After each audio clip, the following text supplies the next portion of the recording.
Bonjour tout le monde, bienvenue à Assured en ce 31 mai 2026, au moment où le Royaume-Uni en particulier et l'Europe en général enregistrent leur mois de mai le plus chaud jamais connu dans l'annale climatique des Européens. Bienvenue au moment où le comité chargé du changement climatique du Royaume-Uni a émis un rapport qui donne froid au dos sur l'évolution du changement climatique au Royaume-Uni.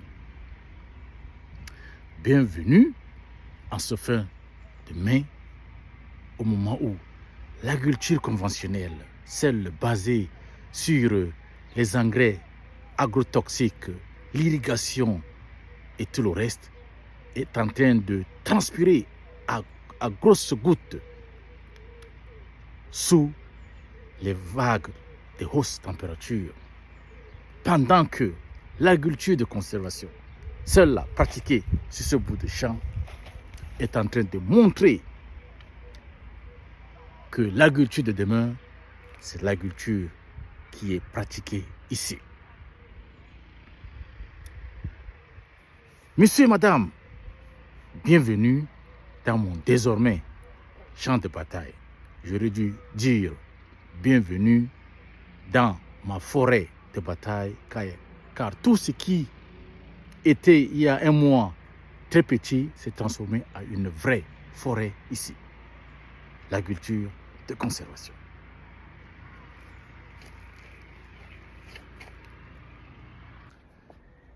Il a fait chaud au Royaume-Uni cette semaine, avec une température enregistrée de 34 degrés à Londres.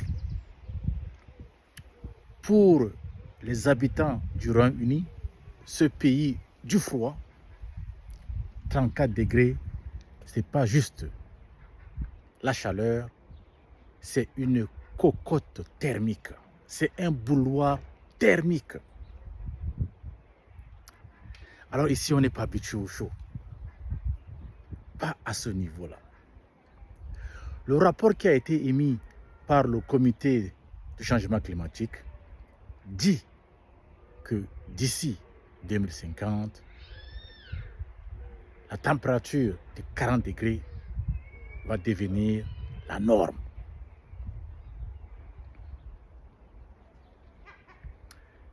Et qu'il va falloir prendre des mesures drastiques maintenant, afin de s'adapter à ce qui est en train d'arriver.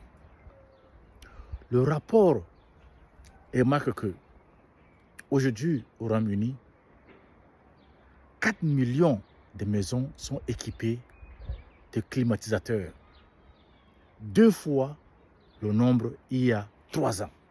Donc il y a une véritable ruée vers les climatisateurs pour maintenir les maisons à une température vivable. Mais vous savez, les climatisateurs ont un coût énergétique et aussi un coût écologique. Les climatisateurs, globalement, sont responsables de 4% des émissions de gaz à effet de serre. Alors, si tout le monde sur les 29 millions de maisons au Royaume-Uni finissait par s'offrir un climatisateur, alors vous comprendrez que ce n'est pas une solution durable si on veut effectivement atteindre le net zéro d'ici 2050. Il faut trouver des solutions durables. Et ça, en ce moment, on ne sait comment le faire. Lorsque vous regardez les actualités sur les télévisions africaines, on voit que des nouvelles de ce qui se passe sous d'autres cieux. Les nouvelles sur les changements climatiques se passent sous d'autres cieux. Et on oublie ce qui se passe chez nous en Afrique. le continent qui va payer le prix le plus cher du changement climatique.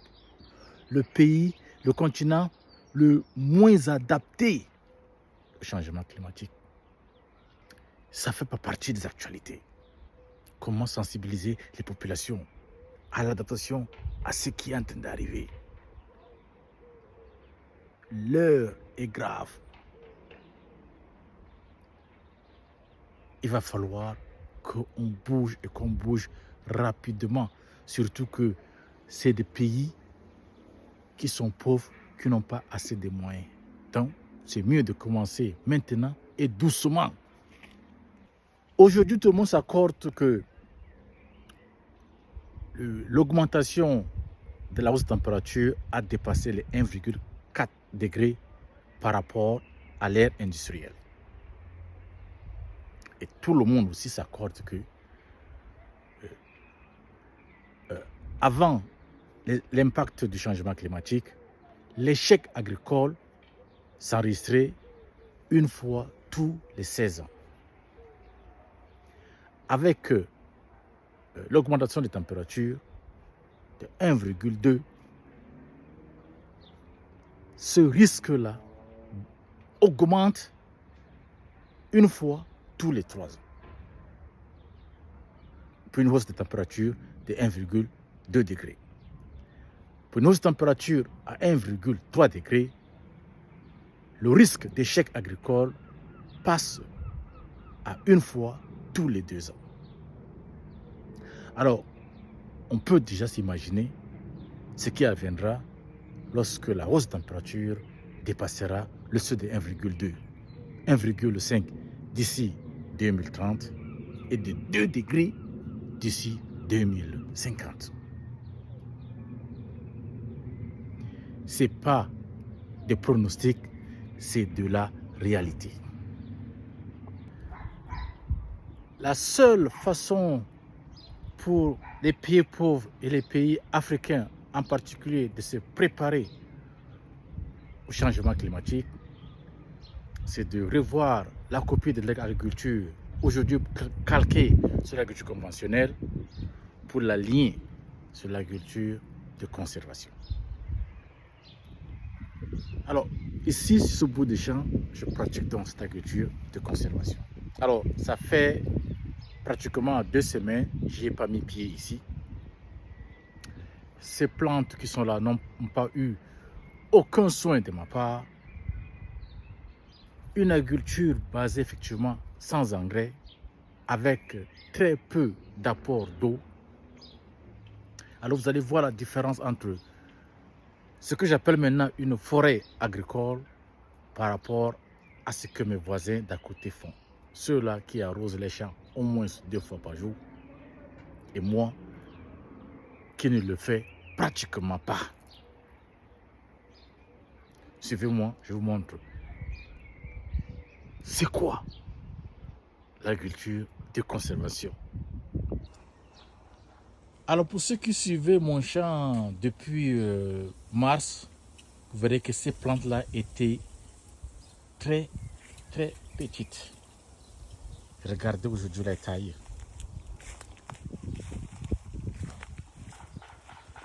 Regardez la taille de ce blatte. C'est plus des plantes, c'est des arbustes carrément.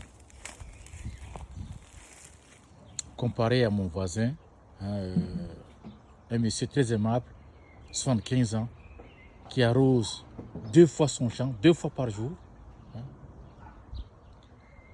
Là, vous avez du maïs en semi-direct.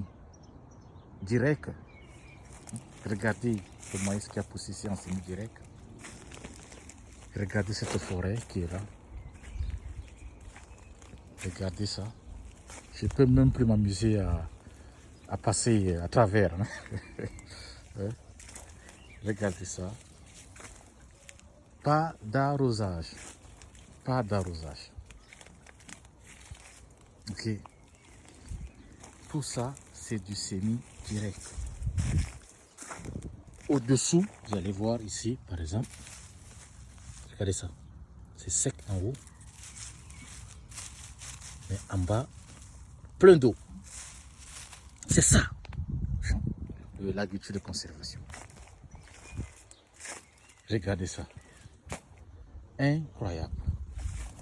Par rapport à mes voisins, c'est du sec.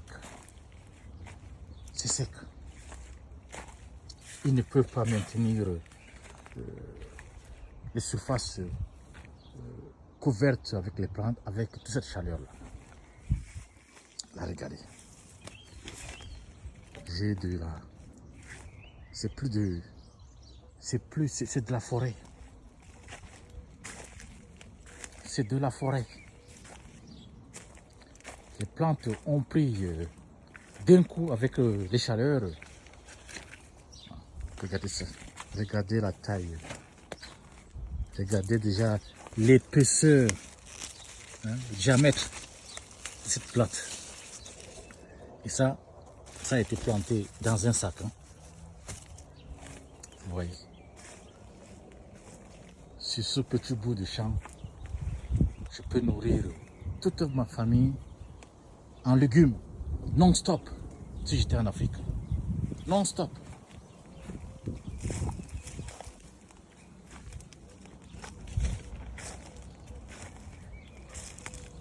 Voilà, c'est devenu une forêt.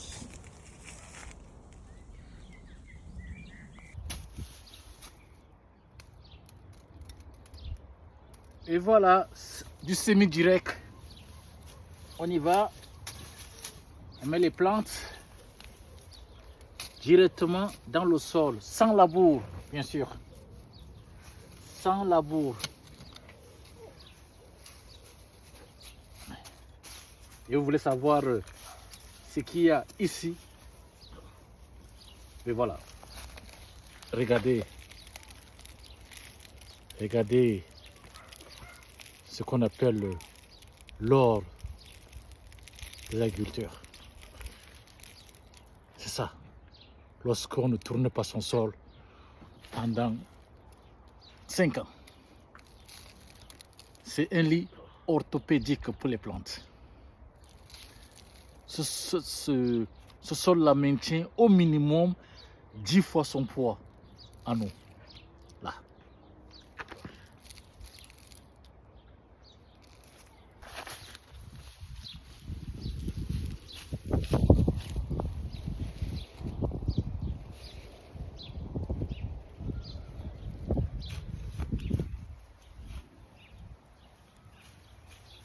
Voilà le semi-direct. Pas de labour. Direct dans le sol. C'est ça, hein, lorsque on fait de l'agriculture de conservation. Voilà. D'ici quelques jours, ces plantes-là auront la taille d'un arbuste, sans engrais, bien sûr.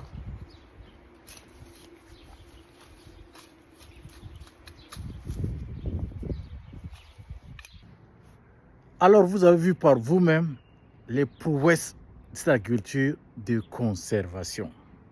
Une agriculture basée sur 0 apport d'engrais agrotoxiques, très peu d'apport en eau, 0 labour.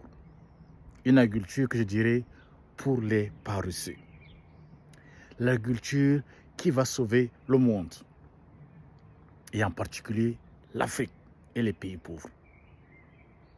Il est donc nécessaire et voire même crucial que les pays pauvres, les pays sous-développés, les pays africains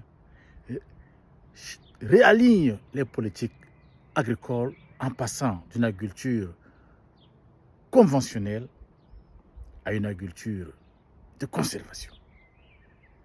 S'il y a une chose qui va échouer demain, c'est l'agriculture. Or, l'agriculture ne devra pas échouer dans un contexte de boom démographique, dans un contexte de conflits, dans un contexte de montée en puissance de la faim.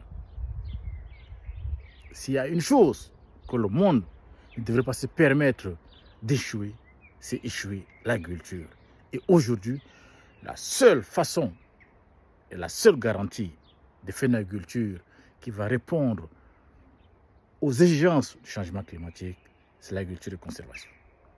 Je recommanderais à tous les parents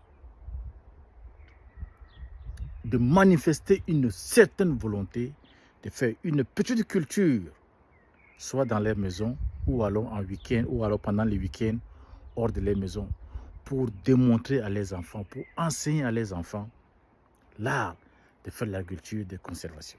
Car c'est cette agriculture, demain, qui les sauvera. Écoutez, c'était vous faire un coucou,